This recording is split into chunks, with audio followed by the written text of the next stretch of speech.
The mainstream media's refusal to change coverage when faced with criticism proves its anti-Israel bias, and that journalistic standards have plunged so far that we are still yet to hear them hit the ground. Since the Israel-Hamas war began on October 7th, 2023, news outlets have reported as though it is a conflict between two comparable sides.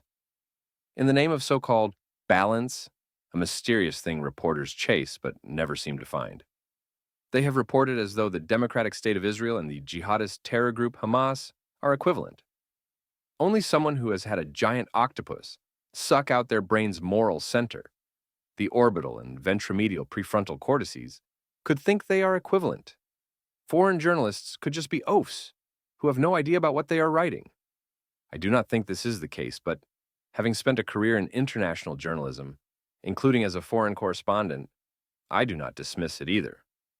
However, it is something worse.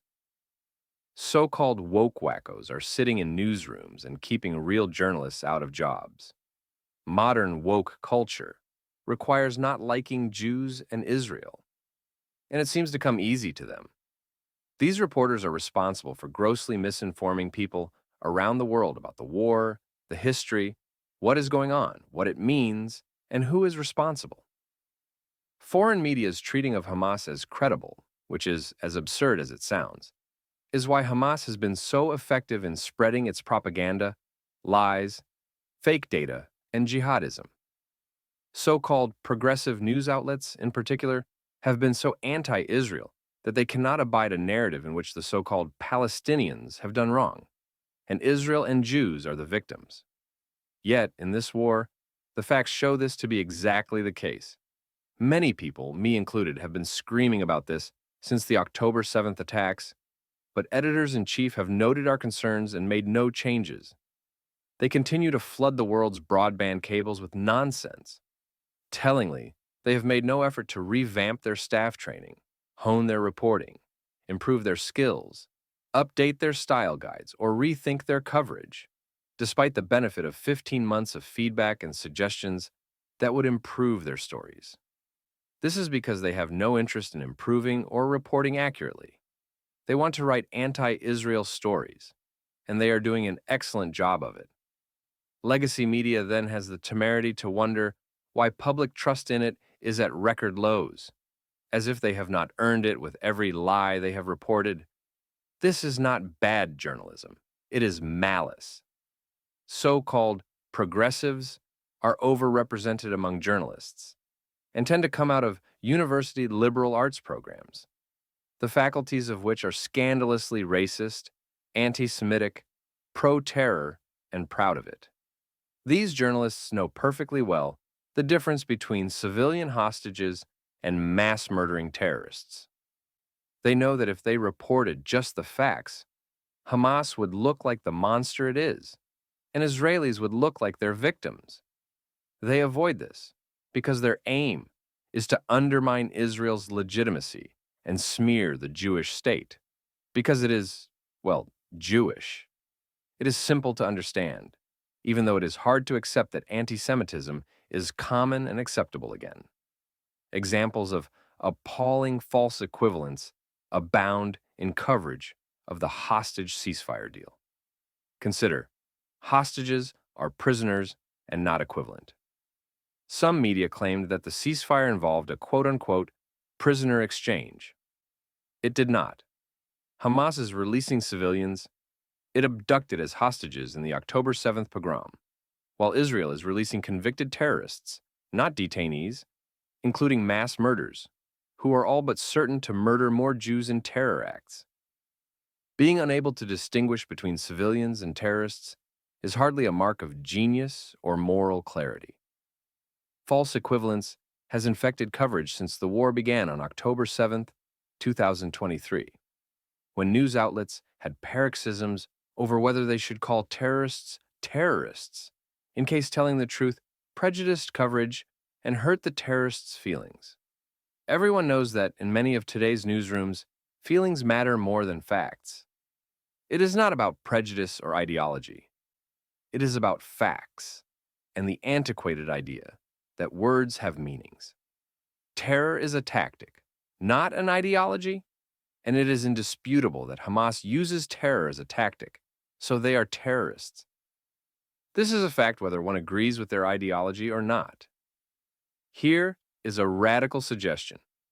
How about anyone who does not want to be called a terrorist not engage in terror? In the meantime, the rest of us will continue to call a spade a fucking shovel.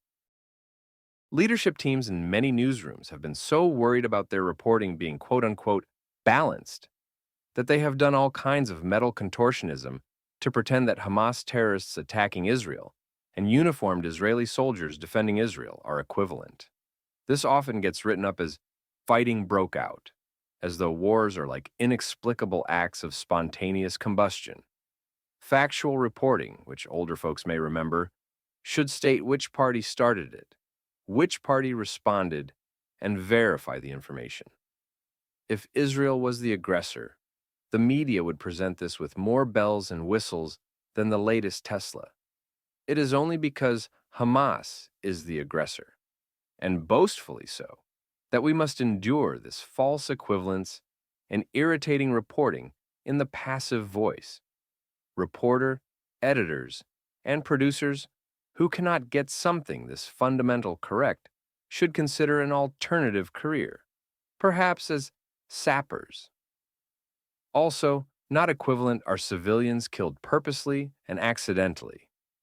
Hamas targets Israeli civilians, while Israel tries to kill only terrorists, but does sometimes kill civilians accidentally, which is inevitable because Hamas has used its own people as human shields to ensure high casualty numbers and thus international pressure on Israel. Hamas, it seems, is the only army in history that wants to kill its own people. Personally, when I encounter someone who cannot make this desperately simple distinction and declares these deaths as the same thing or all the same, I flee. I do not talk to muttonheads or bad faith actors who have no right to be in the conversation.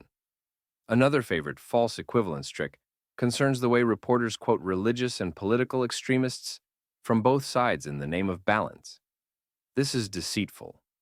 There are extremists on both sides, but the Jewish extremists are fringe voices, while the entire Hamas movement is extreme, and by its own definitions no less. It seems journalistic fundamentals have been lost. The starting point for good reporting should not be balance, but facts. Facts and truth have no political allegiance. There's an old journalistic saying, if one person says it is raining and another person says it is dry, it's the journalist's job to look out the window and find out which is true. Most people would define balanced reporting as not taking sides and presenting both or all sides of a story. Yet, it is far more complicated than that. What if both sides are not equally credible? What if one side has a history of lying? What if one side is wrong? Should flat earthers be quoted in the name of balance? What if both sides are extreme? Would quoting former Soviet dictator Joseph Stalin on the left and former Nazi dictator Adolf Hitler on the right constitute a balanced story? Is Hamas, an unaccountable terror group, really as credible as Israel's democratically elected government, which must answer to the Israeli electorate and the Middle East's only free press? Hamas has an incentive to lie. That is its strategy. Israel has no such incentive because it would be held accountable. Good reporting quotes credible data and people from different sides, but they do not treat them as equivalent when they are patently not. Noting whether a news story draws false equivalencies is a quick way to assess the reporter and/or media outlet's biases. So you can decide quickly whether you want to lose 10 minutes consuming drivel and getting dumber, or go outside and enjoy the day.